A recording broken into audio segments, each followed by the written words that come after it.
Come to read with me. Today we have a wonderful book for you. It's called Be Kind by Pat Zietlow Miller, illustrated by Jen Hill. Please stick around at the end of the book where we talk a little bit about being kind. We'll see you then. Enjoy this one. Tanisha spilled grape juice yesterday all over her new dress. Everyone laughed. I almost did too. But Mum always tells me to be kind, so I tried. I don't think it worked. I said, "Purple is my favorite color." I thought Tanisha would smile, but she ran into the hall instead. When she came back, snack time was over. She put on her art smock and didn't look at anyone. I almost told Tanisha that art was my favorite class, but I didn't want her to leave again. So I painted purple splotches and added some green until I had a bunch of beautiful violets. While I painted, I thought about Tanisha. Should I have handed her my napkin?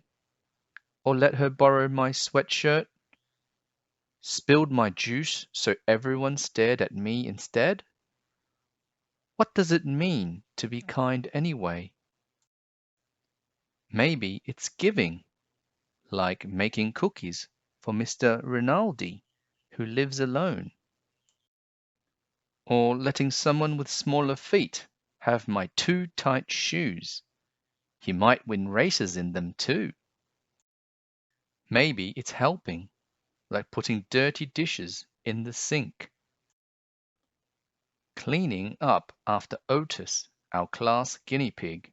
He's a messy, messy eater.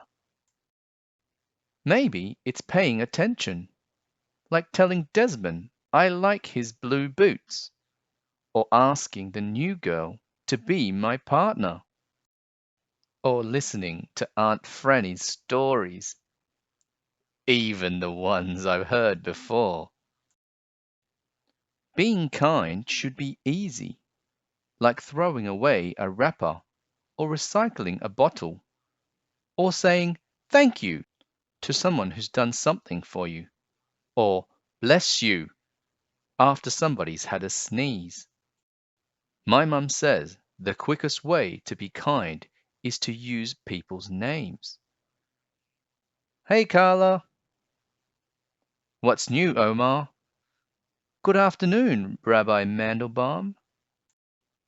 Being kind can be hard too, even when you know what to do. Teaching someone something I'm good at is tricky, even when I'm patient. And sticking up for someone when other kids aren't kind is really, really hard. And at times, really scary. Maybe I can't solve Tanisha's grape juice problem. Maybe all I can do is sit by her in art class and paint this picture for her because I know she likes purple too. Maybe I can only do small things, but my small things might join small things other people do. And together they could grow into something big, something really big, so big that all our kindness spill out of school, spread throughout town, travel across the country, and go all the way around the world and right back to Tanisha and me, so we can be kind again and again and again. The end. Well, that was Be Kind, and a great book. We said we would touch on a little bit about kindness and being kind before the book started, and just wanted to spend a little bit of time touching on that and revisiting some of the things that are mentioned in the book. So, what is it to be kind? Is it giving or helping others or taking care of someone, maybe, or even teaching someone something? Your little brother or your little sister, or even your parents, something that you learnt at school, or even maybe just spending some time listening to somebody.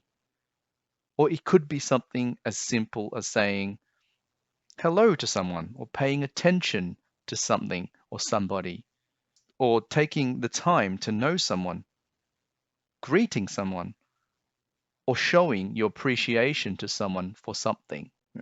Thank you for making my lunch today, mummy or daddy, or something like that. In fact, being kind is actually all those things. And I think, put simply, I think kindness is just putting someone else's need in front of yours. Actually, kindness is not just a one-way street. You get something in return as well. Have you ever noticed that when you're kind to someone or you've given something to somebody, that you get this warm, fuzzy feeling inside you? Actually, that's what you get in return. That warm, fuzzy feeling actually makes you happy. And the more you do kind things, the happier you become.